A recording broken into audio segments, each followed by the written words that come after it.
Assalamualaikum warahmatullahi wabarakatuh. A'udzu billahi samil 'alim minasy syaithanir rajim.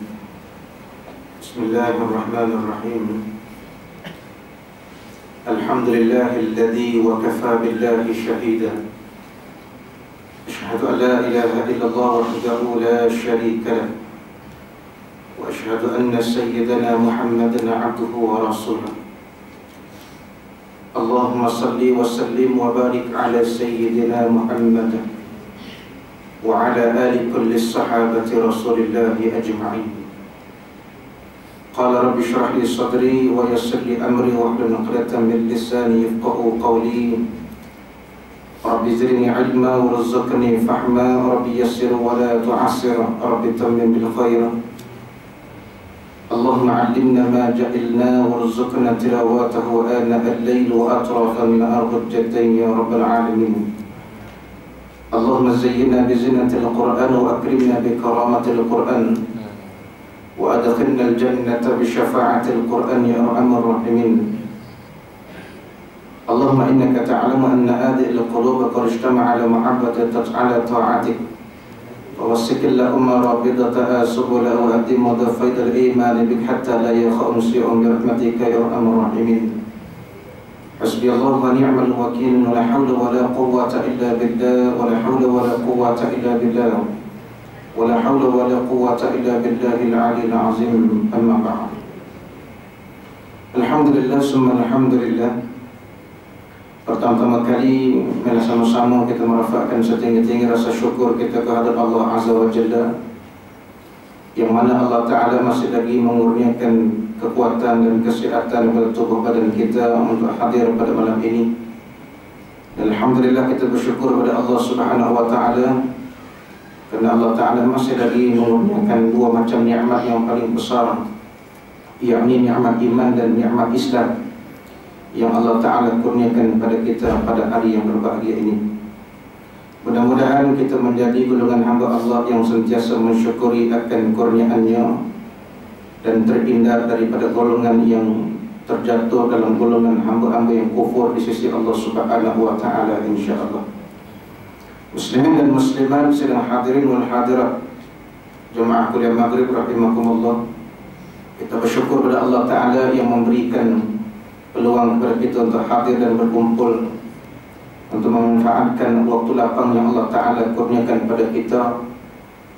Alhamdulillah, dengan nikmat yang Allah kurniakan kepada kita juga kita dapat mengacapi kenikmatan di dunia pada hari ini. Maka benarlah Allah Ta'ala berfirman dalam Al-Quran, wa in ta'udhu ni'matallahi la tuhsuha innal insan la zalumun kafar.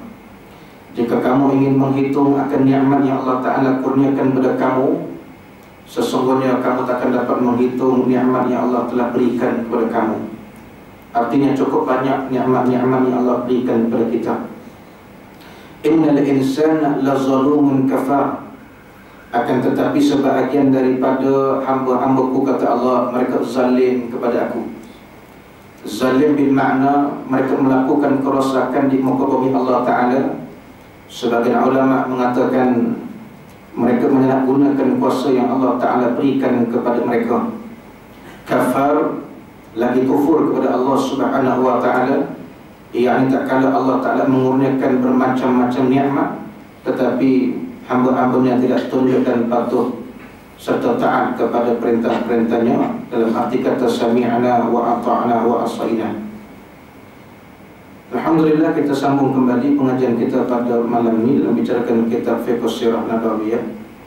Kita sambung lagi dalam bab yang seterusnya, yaitu bagaimana Nabi SAW menghadapi golongan-golongan Quraisy. Ya, tak kala Nabi SAW nak menyelamatkan akan akidah umat manusia ketika itu. Kita lihat mutaakhir pada hari ini, apa yang berlaku di zaman Nabi SAW itu berulang kembali. Dan itulah disebutkan mihnah ataupun rintangan dalam perjuangan. Ya. Apabila kita melihat adanya halangan-halangan terhadap para cendekiawan Islam untuk menyampaikan kebenaran, untuk menyampaikan yang hak di sisi Allah Ta'ala, untuk menumbangkan kebatilan atau menumbangkan kezaliman yang berlaku daripada mengundang bala dan musibah Allah Subhanahu wa taala. Tetapi manusia itu tidak menyadari akan musibah ataupun bala yang Allah taala kurniakan, yang Allah turunkan di muka bumi tersebut. Kalau kita lihat yang baru-baru ini pula, Fadilatul Syekh Nuruddin dihalang pula untuk menyampaikan ceramah beliau malam ini sepatutnya di Masjid Negeri Shah Alam. Apabila JAKIM mengarahkan pengarah Jabatan Agama Islam Selangor JAIS untuk menangguhkan, itu alasannya menangguhkan, tetapi sebenarnya dibatalkan, tuan-tuan dan puan dirahmati Allah Ta'ala. Apalagi masalah JAKIM, realiti itulah realitinya. Yang di atas itu banyaknya yang berpahamkan pahaman Wahabiyah.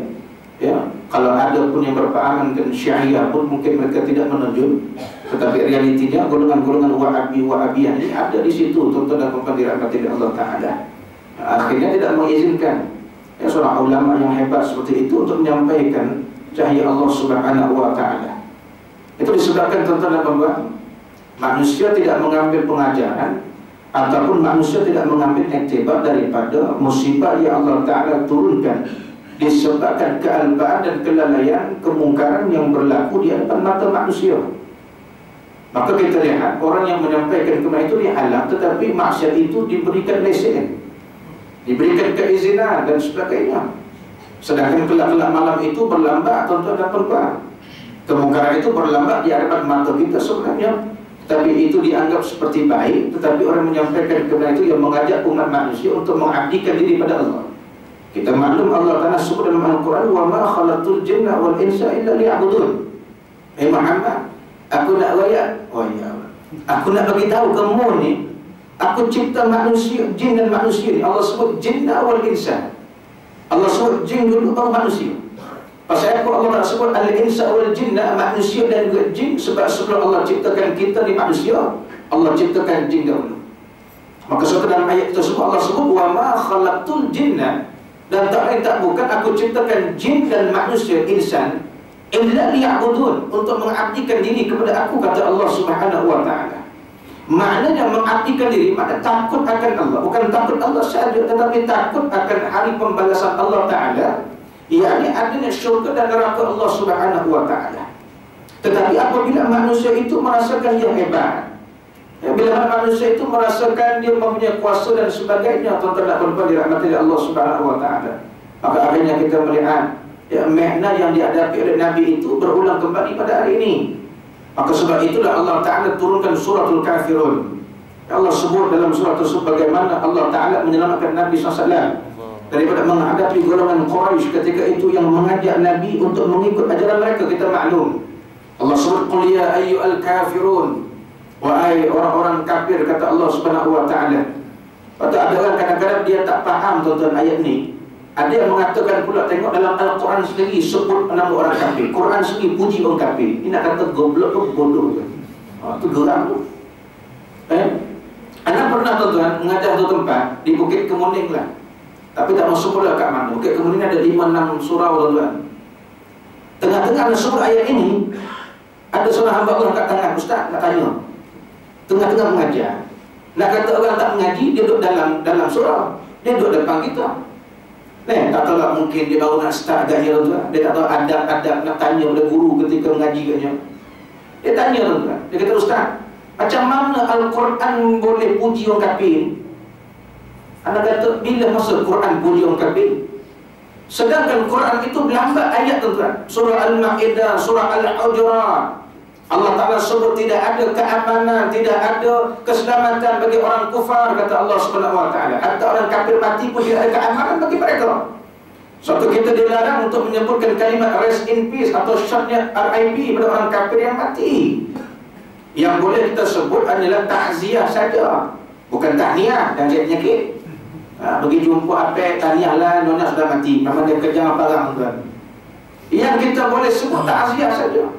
Tetapi bagaimana pula kalau mulut orang Melayu, orang Islam kita di Malaysia khususnya boleh menyatakan rest in peace bagi orang kufar, orang kafir yang mati, sedangkan Quran mengatakan tidak ada keamanan, tidak ada keselamatan orang kafir yang mati, kata Allah Ta'ala. Apa sebab berlaku gila pengaruh Yahudi pengaruh barat yang hari ini meresap dalam jiwa umat manusia. Ini yang kita takut tentang dirahmati oleh Allah Ta'ala.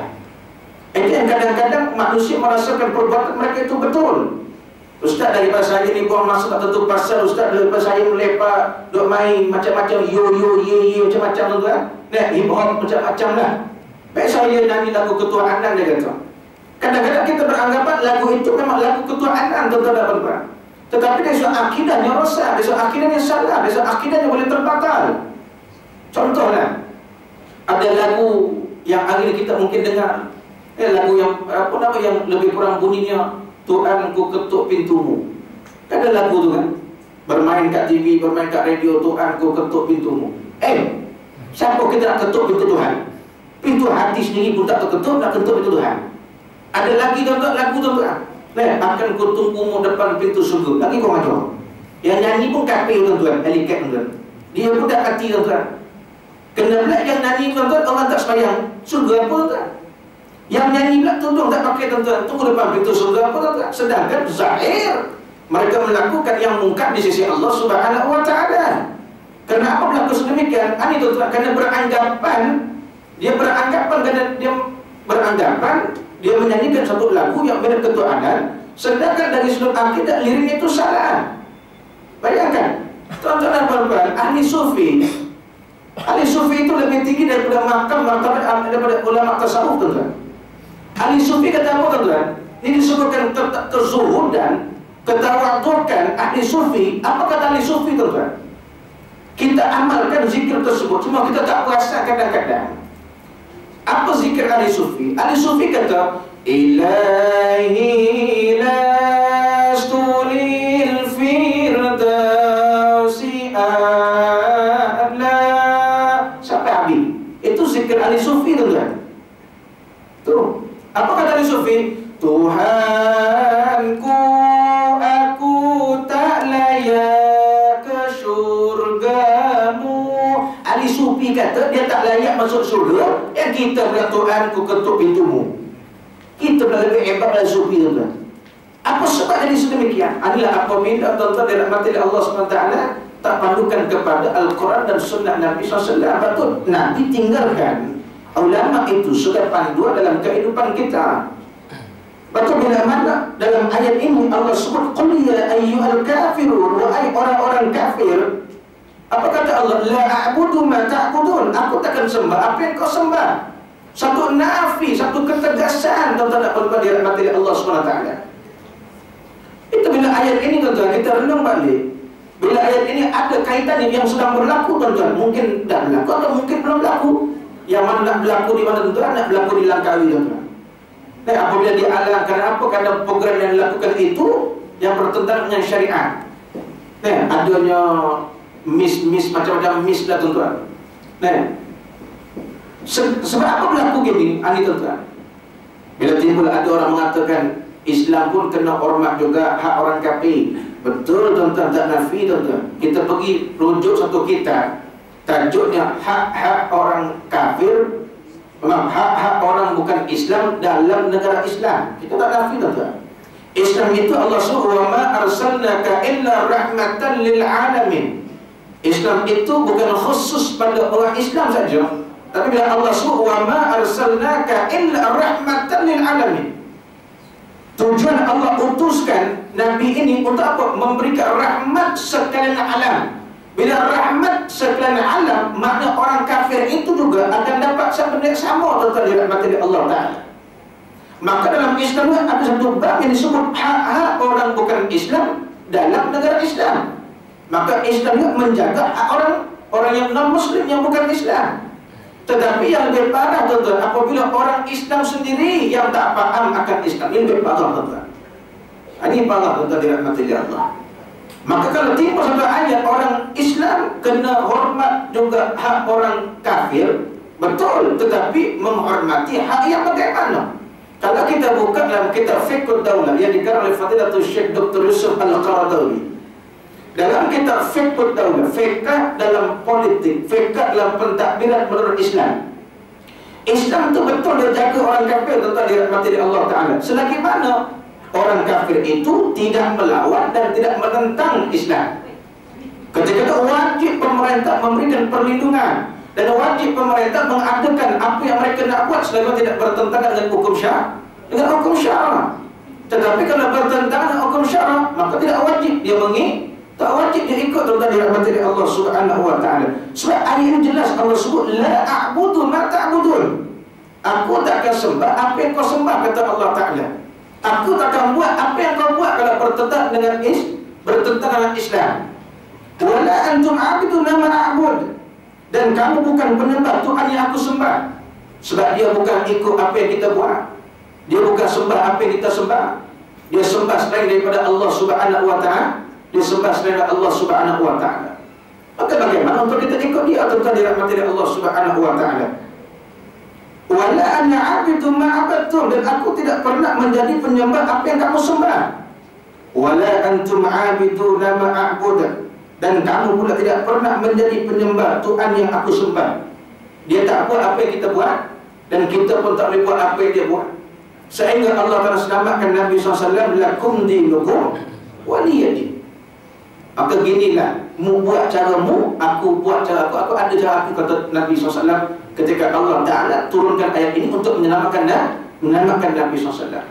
Satu, tuan-tuan dan puan-puan dirahmati Allah Subhanahu wa taala, pembesar Quraisy tak pernah putus asa untuk ajak Nabi ikut cara hidup mereka. Satu, tuan-tuan, benda ini bukan berlaku zaman Nabi, berlaku sampai kiamat. Patut Nabi SAW sebut dalam kuliah yang lalu. 3 golongan manusia ni Nabi sebut, tuan-tuan. Kita minta jauh, jangan terkena pada kita. Walaupun manusia tak ada dah, tapi perangai dia sampai kiamat, kata Nabi, ni kita takut kalau melekat kat kita. Yang pertama, perangai Fir'aun. Matilah Fir'aun, tapi perangai gila kuasa tu ada, tuan-tuan. Itu perangai Fir'aun. Yang kedua, perangai Qarin. Tuan-tuan, yang tamak harta dan sebagainya. Nah, yang ketiga, perangai Haman. 3 golongan ini Nabi sebut sampai kiamat perangai dia ada, tuan-tuan. Kita orang ma'alam Nabi buat dakwah bukan berlaku zaman Nabi. Zaman sampai learn ni pun ada orang nak halang orang buat kebaikan. Itu realiti yang sebutkan di awal mukadimah tadi, tuan-tuan. Ini, tuan-tuan, pada hari ini bila kita sebut tentang masalah akidah, memang bahaya. Lalu timbul orang tanya pasal apa mereka tak serang Malaysia. Dia nak serang apa, tuan-tuan? Dia bawa masuk MACD, orang Malaysia boykot pun sekejap je, tuan-tuan. Patut ramai dah kat PKS, tuan-tuan. Boykot sekejap, tuan-tuan. Tak ada langsung orang dekat MACD, dekat Kudrat, tuan-tuan. Depan apa? NGO tu. Ramai dah sampai keluar parking, tuan. Dia tengok jaya, dia tengok. Tuan-tuan, nak serang apa? Dia tengok, tuan-tuan, dia mata-mata dia masuk macam-macam fashion, macam-macam pakaian, tuan-tuan. Orang kita tu pengaruh. Dia pun kata tak payah serang lah, kita dah serang psikologi, dia kata. Sebab hari ini, tuan-tuan, kita berperang melawan untuk menyelamatkan akidah umat Islam. Itu yang Syekh sebut. Dia akan cuba setiap upaya untuk menyelamatkan Malaysia daripada daulah wahabiyah, daulah syiah. Itu dia sebut, tuan-tuan. Bukan calon-calon orang, seorang ulama yang masyhur. Tapi itu realiti, tuan-tuan dirahmati oleh Allah Subhanahu wa taala. Amin. Sebab itulah muslimin dan muslimat yang dirahmati oleh Allah Taala, makna untuk menghadapi nak buat kebaikan memang halangan, cobaannya macam-macam, tuan-tuan. Nak datang ke masjid, datang ke surau ni pun halangan macam-macam. Hujan pun Allah uji, tuan-tuan. Pergi ke tidak, tuan-tuan? Sekarang Allah bagi nikmat kereta. Kereta kan ada bawa lah, kata Allah Ta'ala. Pasal apa kau tak nak bawa, kau pergi alasan hujan tak boleh pergi, contohnya. Allah bagi nikmat kereta, tuan-tuan. Allah bagi nikmat kaki, nikmat motor, macam-macam nikmat Allah bagi pada kehidupan kita. Tinggal nak dan tak nak, tuan-tuan. Sebab itu pentingnya ilmu dalam kehidupan kita. Bila ilmu tak ada, tuan-tuan dan puan-puan dirahmati oleh Allah Ta'ala, sifat takut, sifat gerung, sifat gemetar pada Allah itu tidak akan wujud. Itu yang kita takut. Allah sebut dalam Quran, khatamallahu ala qulubihim wa ala sam'ihim wa ala absarihim ghishawatu wa lahum azabun azim.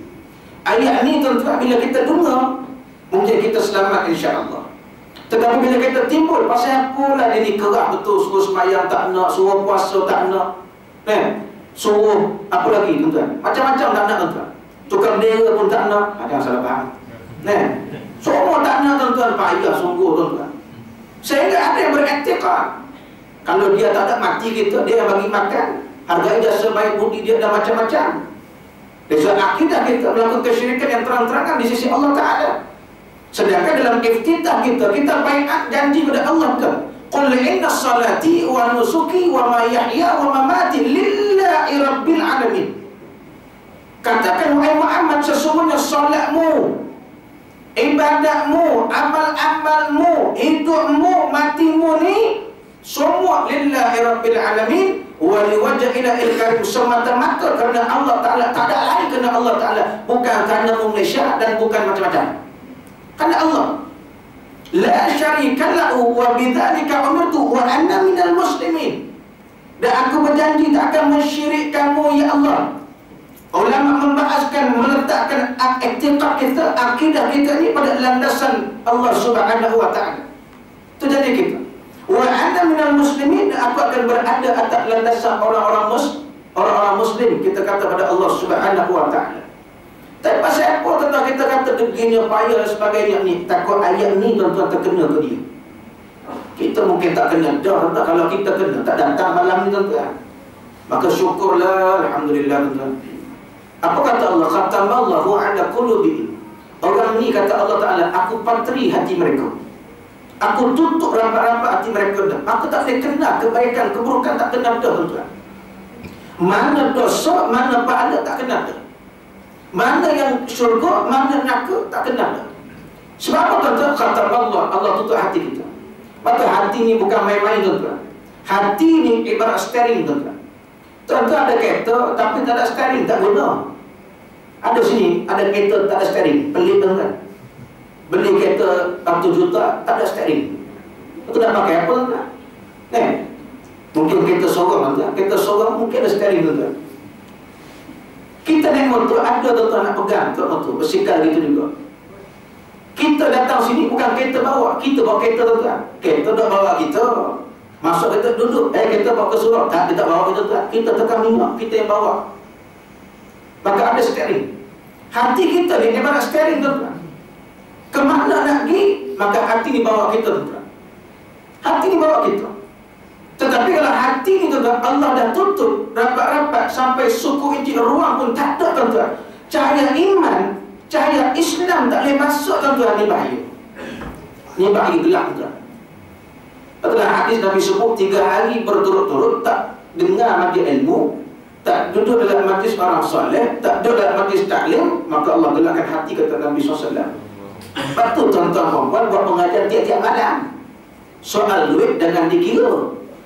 Benda ni bukan benda yang boleh merugikan, dah, benda yang akan menyelamatkan kita di akhirat. Kalau tak ada sini ke tempat lain, takut hati kita ni gelap tuan-tuan. Takut hati kita ni ghaflah, takut terlalai, takut terreka dan sebagainya.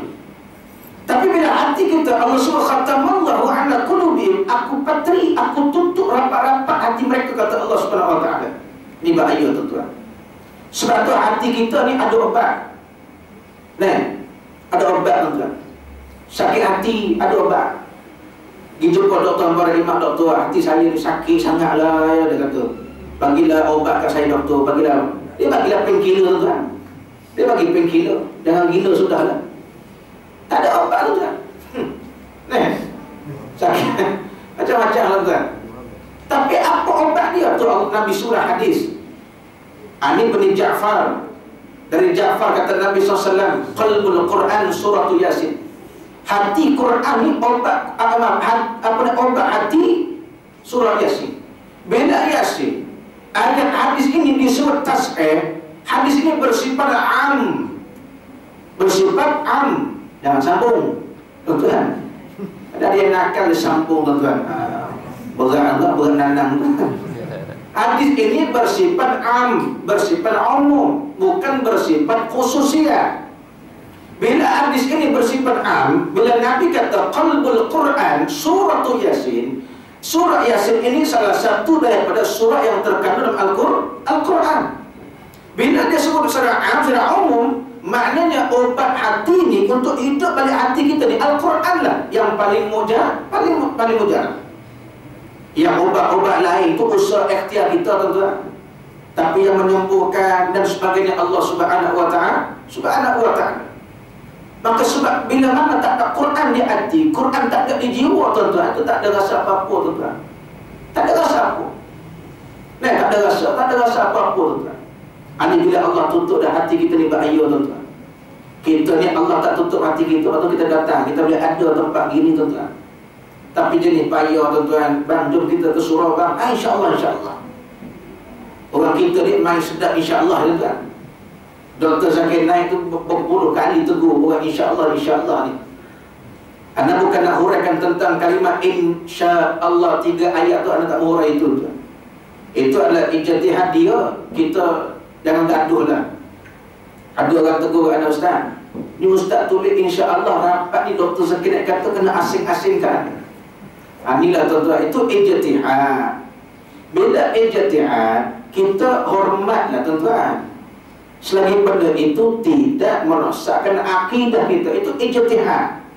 Tuan-tuan, itu pegangan dia yang tidak terkeluar daripada Ahlussunnah wal Jamaah. Tetapi kalau ada ijtihad yang mengatakan tak boleh zikir lepas sembahyang, macam tadi Tuan Haji Bakar tadi, tuan-tuan, haram dia kata sebab bid'ah dhalalah, ini bahaya, tuan-tuan. Sedangkan benda itu tidak bid'ah dan sebagainya. Ini, tuan-tuan, ada setengah golongan-golongan yang membid'ahkan perbuatan-perbuatan baik yang dilakukan. Jadi kita balik cerita tadi, bila mana Quran itu tersebut dah, bila Allah kata khatamallahu ala qulubihim, kami tutup, kami patri hati mereka, kata Allah Subhanahu wa Ta'ala. Ini bahaya, tuan-tuan. Wa ala sam'ihim, kami tulikan, kami pekakkan telinga mereka, kata Allah Subhanahu wa Ta'ala. Itu yang dengar azan buat tak tahu apa, tuan-tuan. Buat dono, buat sembrono, buat bodoh, tuan-tuan. Pasal apa ni? Allah tulikan dah, tuan-tuan. Sedangkan orang beriman itu Allah kata apa? Wa idza tuliyat 'alaihim ayatum zadatuhum imanan, kata Allah.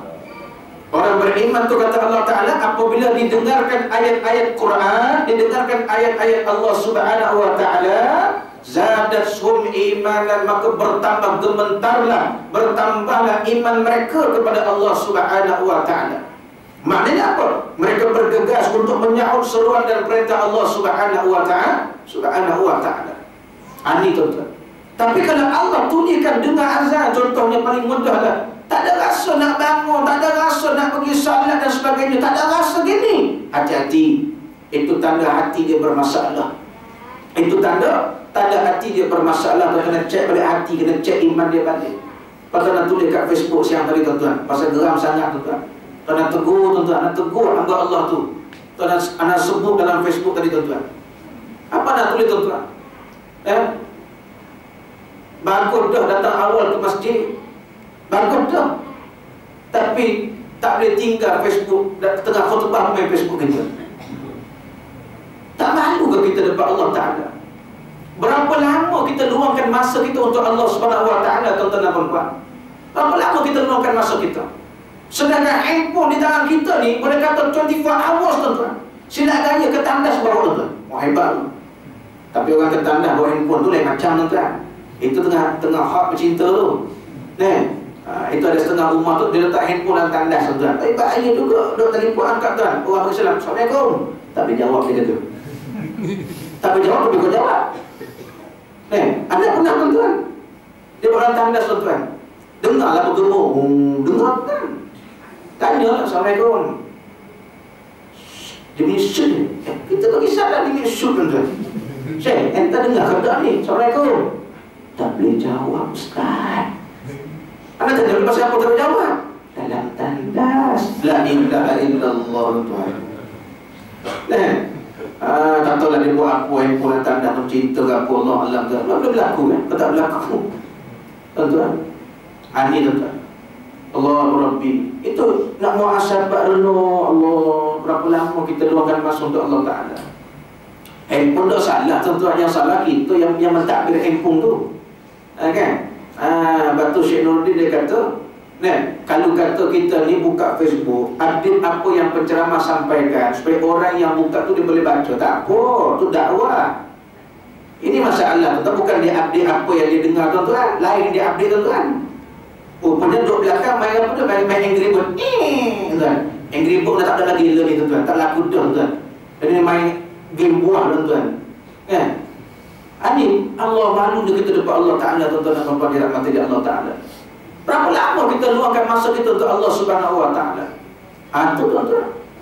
Dalam khutbah Jumat dan tegur dan khutbah dan sebulan khutbah tadi tuan-tuan. Pasal apa tuan-tuan? Pasal kita nampak. Sedap ni duduk pula saf kedua tuan-tuan.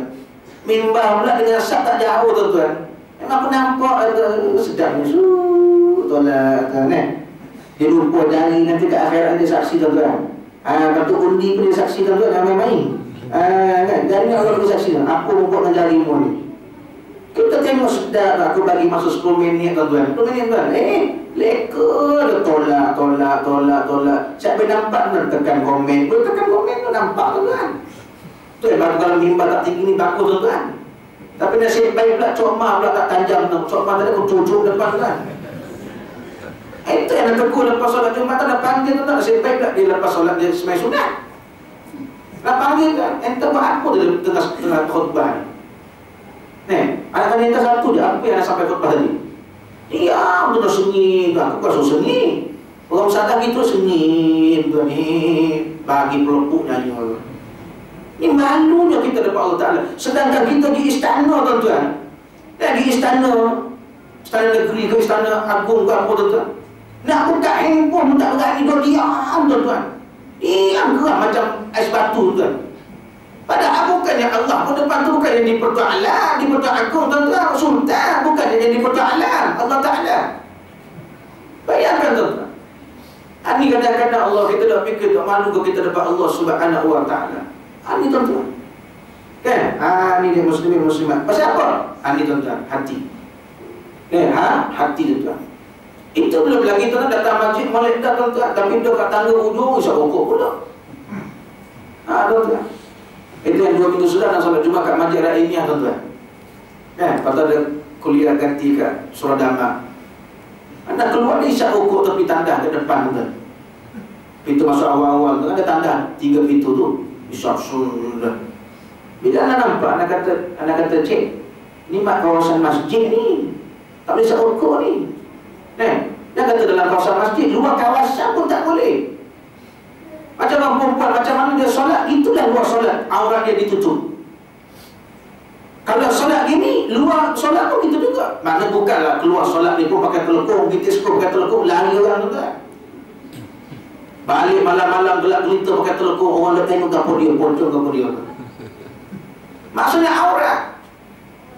Tuan-tuan, sambut. Tak boleh dia kata, tak boleh haji. Tak boleh, tanya kita tak boleh tuan-tuan.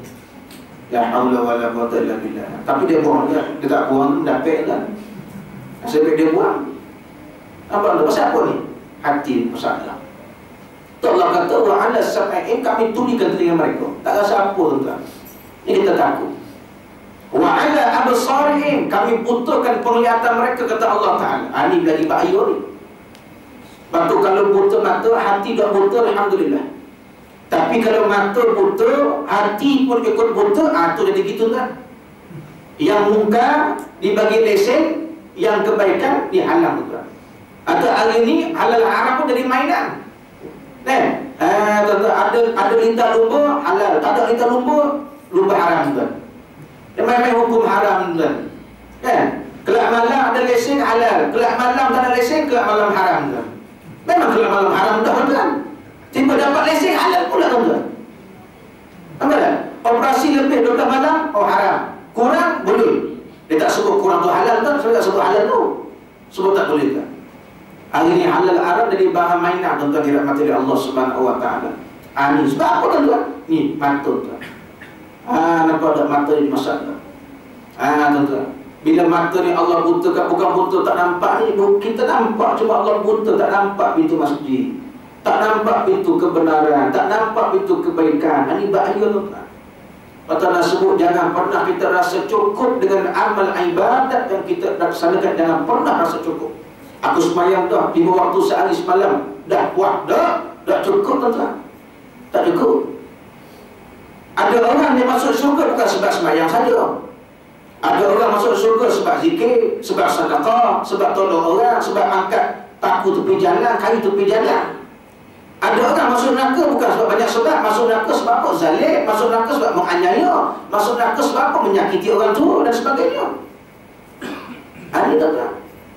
Batu kalau mata ni Allah dah tak nampakkan yang benar, yang hak, tuan-tuan dirahmati oleh Allah Ta'ala. Ini bahaya. Ini bahaya.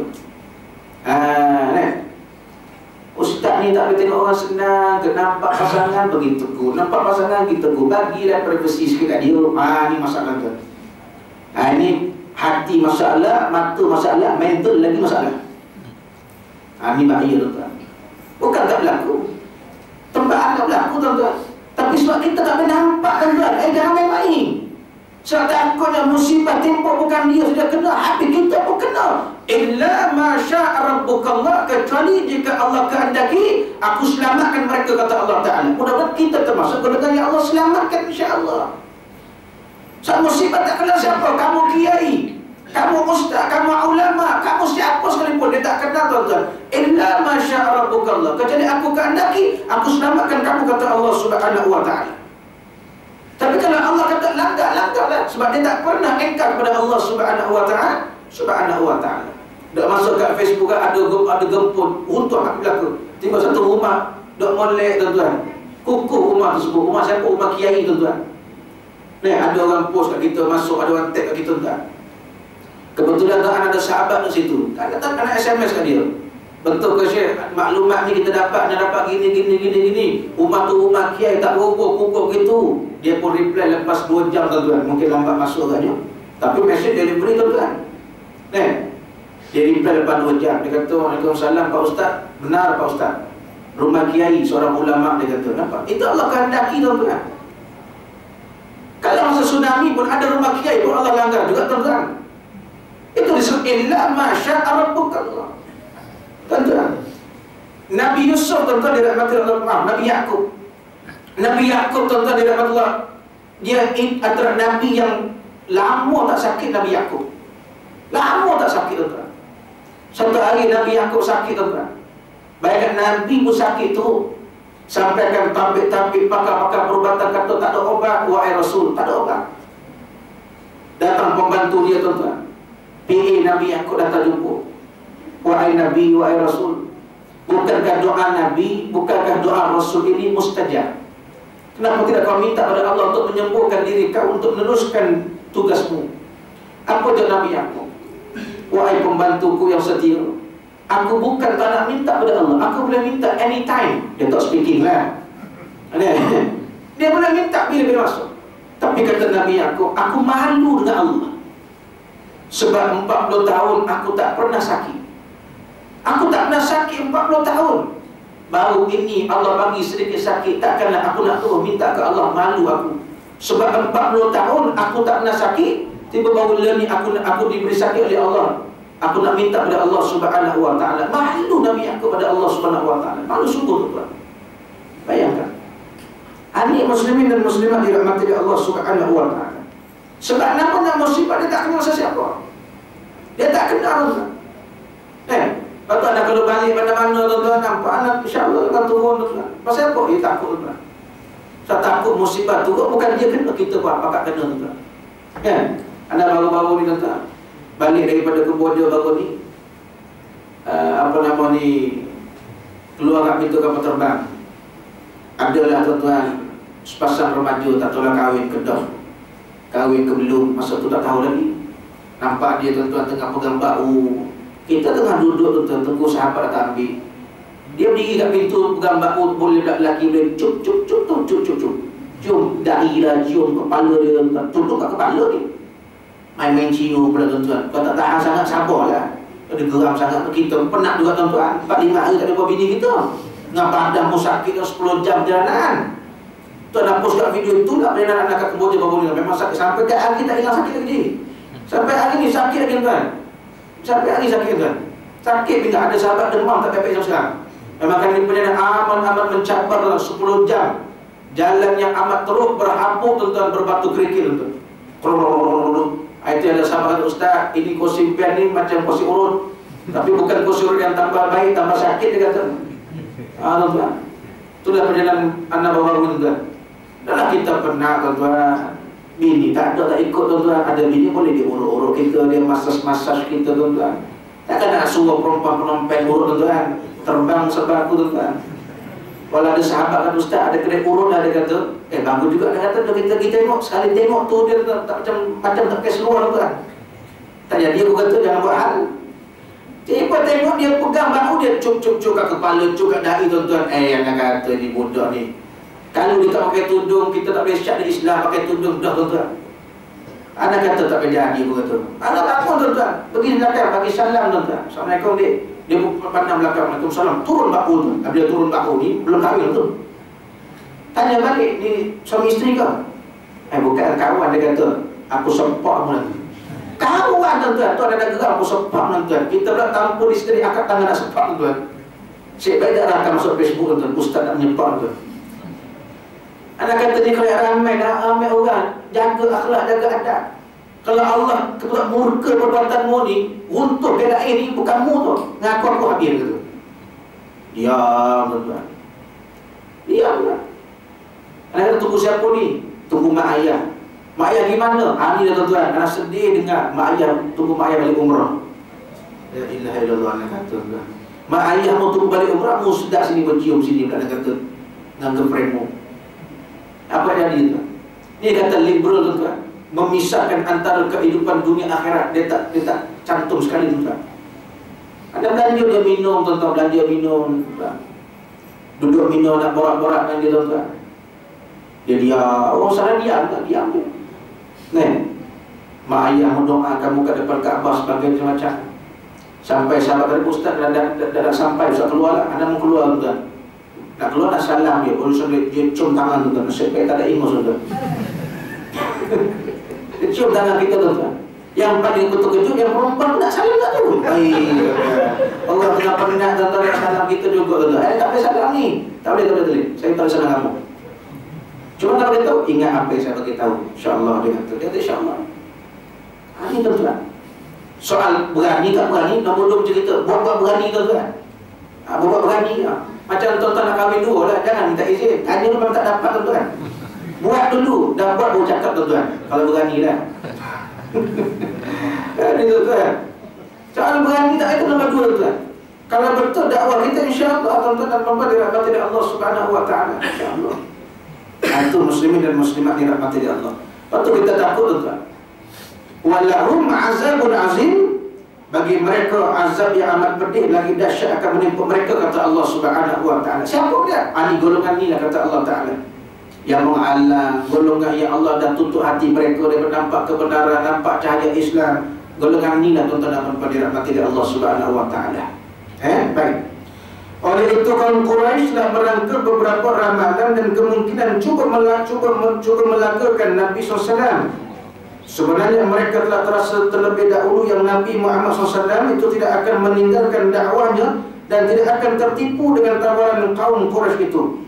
Kesemua ini merupakan hikmah ilahi yang suci agar sejarah sendiri dapat mencabar sesiapa sahaja yang cuba memasukkan jarum-jarum dan kuman-kuman was-was dan syahwat sangka terhadap Islam. Kramer dan Van Platen berfikir juga hendak mencari jalan untuk menusuk tikaman asap dengki terhadap keagungan Nabi SAW dan Islam, tetapi oleh kerana tidak ada satupun yang membolehkan mereka menyerang Islam, maka dengan pejam-pejam mata dan membabi buta menunduk bahu Nabi SAW semata-mata bertujuan mencari pangkat dan kekayaan, walaupun tuduhan dan kecaman mereka terdampar dan tersungkur ke batu kebenaran dan hakikat Islam. Ini realiti. Realitinya muslimin muslimat dirahmati Allah Ta'ala, ada orang yang berjuang benar karena Allah, bukan nakkan nama, pangkat dan kedudukan, tidak tuan. Tetapi ada orang yang berjuang, mereka nakkan pangkat dan kedudukan. Bila mana nawai itu tidak betul, maka tidak adalah ujian bagi mereka, tak adalah. Bila dia tak famous, dia tak terkenal tuan-tuan, dia mulalah memburuk-burukkan orang dan sebagainya. Ini berlaku tuan-tuan, bukan tak berlaku. Pasal apa nawai itu dia tadi. Tetapi kalau nawai itu dia tu memang benar kerana Allah Subhanahu Wa Taala, ia dia mengharap tak lain tak bukan Allah darjat pahala redha daripada Allah Subhanahu Wa Taala. Tuan-tuan dan puan-puan dirahmati Allah, Urwah tuan-tuan radhiyallahu taala anhu apabila ditanya oleh Khalifah Amirul Mukminin Ikhwan Ibn Malik, apa yang kamu nak wahai Urwah? Aku tak nak apa-apa, yang aku nakkan adalah ganjaran daripada Allah Subhanahu wa ta'ala. Ialah mungkin kita semua nak benda yang sama. Semua ada yakin, baik anak yang cakap, tuan-tuan puan-puan yang dengar, kita nakkan ganjaran Allah, kita nakkan redha dari Allah Subhanahu wa ta'ala. Itu tidak mustahil. Kita tidak menafikan tuan-tuan dan puan-puan tidak mati dari Allah Ta'ala. Kenapa nama itu kita? Meletakkan aktifkan yang jazam itu adalah kerana Allah semata-mata. Tetapi kalau kita buat bukan kerana Allah, tuan-tuan dan puan-puan, tuan-tuan ikhlas, mukhlisina la'uddin, yang kita ungkapkan dalam takbir raya, tuan-tuan, mukhlisina la'uddin, ikhlas dalam agama, ikhlas dalam beramal, ikhlas dalam perjuangan, walau karihal kafirun, walaupun rintangannya, walaupun halangannya di hadapan itu adalah golongan kufar, golongan kafir, kata Allah Subhanahu wa ta'ala. Itu kita yakin. Tetapi muslimin muslimah yang dirahmati Allah Subhanahu wa ta'ala, kalau nawaitu kita itu tidak benar, nawaitu kita tidak betul, maka apa yang terdapat hanya kerugian semata-mata. Maka di akhirat tidak ada keuntungan bagi mereka yang kalau mereka melaksanakan sesuatu itu bukan karena Allah Subhanahu wa ta'ala. Patut Nabi SAW sebut ada 5 amalan yang boleh mengukuhkan iman dan Islam. Ada 5 amalan. Qardawi dia menambahkan 1 jadi 6. Yang pertama Quran, jangan tinggal baca Quran. Yang kedua zikrullah, jangan tinggal. Yang ketiga menghadiri dalam majlis ilmu, jangan tinggal, seperti malam ini. Yang keempat salat jamaah, jangan tinggal. Yang kelima tasaddaqnahu, bersedekah, jangan tinggal. Yang keenam ditambah Qardawi, apa dia? Jangan tinggal amalan maksurat, jangan tinggal. So itulah benteng kita, tuan-tuan. Kekuatan asyair Imam Hasan Al-Banna rahimahullah, antaranya ialah al-maksurat, tuan-tuan. Jangan pelik, tuan-tuan, kalau di Mesir maksurat pun tak boleh jual. Punyalah takut dengan asyair Imam Hasan Al-Banna tu. Sampai maksurat tu pun tak boleh jual, tuan-tuan. Lagi-lagi lah gambar Imam Hasan Al-Banna lagi dilarang gantung, tuan-tuan, kat pena-pena, tuan-tuan. Atau pelajar kita pemeran di Mesir nak buat program, dulunya letak gambar Imam Hasan Al-Banna, dia ni tak boleh letak, tuan-tuan. Letak gambar Imam Hasan Al-Banna, tuan-tuan, dia campur penguasa, dia cari penganjur, dia tangkap penganjur, tuan. Tu sampai gitu, tuan. Punya takut sampai al-maksurat pun dia tak bagi jual dekat Mesir, tuan. Sampai gitu sekali. Patut kau kata yang keenam, maksurat jangan tinggal baca. Pagi-pagi baca maksurat, sudah kita kuat, tuan-tuan. Orang pelik tengok umur dah 80, umur 20, boleh kayu basikal, boleh jalan kaki pergi surau, pergi masjid. Pelik dia kata, kuat lagi Pak Haji ni. Yang cakap baru 30 tahun, tuan-tuan. Dia sendiri tak boleh pergi masjid lagi surau, tuan. Badan Masya Allah, tuan-tuan, macam kayu balak, tuan, tak lagi. Dia badan macam penyapu lidi, tuan-tuan. Boleh, tuan-tuan, Masya Allah. Sebab apa, tuan-tuan, ni? Man ihfazillah yahfazukallah. Kalau kamu hidup jaga Allah, jaga hubungan dengan Allah, jaga kewajipan kamu dengan Allah, amal ketaatan dengan Allah kamu jaga, yahfazuk, ingatlah akan Allah jaga kehidupan kamu, kata ulama. Allah akan jaga, tuan-tuan. Jangan risau. Jangan risau. Tuan-tuan boleh bangun subuh awal waktu, Masya Allah. Hebat, tuan-tuan. Pukul 4:30 bangun dah, alhamdulillah. Belum lagi masjid surah ta'arif, belum lagi pasang ngaji, kita bangun dah, alhamdulillah. Dia, tuan-tuan, ya Allah, boleh angkat besi 1 kilo, tuan-tuan. Tapi selimut tak sampai 1 kilo, tak boleh bangun, tuan-tuan. Azam pun tak boleh bangun, tuan-tuan. Malu. Orang nampak dia kuat, dia hebat, tuan-tuan. Tapi sebenarnya kekuatan dia, kekuatan yang menipu diri dia, tuan-tuan. Kalau subuh tak nak bangkit, subuh tak nak bangun, tuan-tuan. Baik macam kita, memang besi 1 kilo tak boleh angkat dah. Nak angkat meja ni pun kena 2 orang, je. Berapa orang angkat ni? Seorang? 2 orang angkat, tuan. Nak tengok kejap ni, tuan. Berapa orang angkat, tuan? Ini 100 kilo tak sampai, tuan. Angkat 2 orang, tuan, dirahmati Allah Ta'ala. Bayangkan. Sebab tu 10 orang terkaya, tuan-tuan. 10 orang terkaya. 10 orang terkaya kita kata hebat, kaya dia kata. Dalam 10, tuan-tuan, seka tu yang melalui Islam, tuan. Seorang tu melalui Islam, tuan. Tafsir Bukhari, tuan. Seorang tu lah bangga jugalah, bangga lah sikit tuan. Tapi kita nampak tuan, orang pertama kali siapa dia? Tu, Tan Sri Robert tuan, yang berpengkalan ke Hong Kong. Kita nampak dia orang pertama yang terkaya di Malaysia tuan. 10 terkaya, dia yang paling terkaya nombor 1 tuan. Tuan-tuan, siapa yang paling kaya tuan-tuan? Yang paling kaya ialah orang yang mampu subuhnya sebelum subuh sunat 2 rakaat. Itulah yang paling kaya seisi dunia, seisi langit, kata Nabi SAW. Masya Allah. Bayangkan tuan-tuan, tak perlu duit tuan-tuan. Tak perlu tuan-tuan 54 bilion tak bayar tuan-tuan. Bayangkan orang yang paling kaya di sisi Allah dalam hadis sahih muttafaqun alaih, yang mampu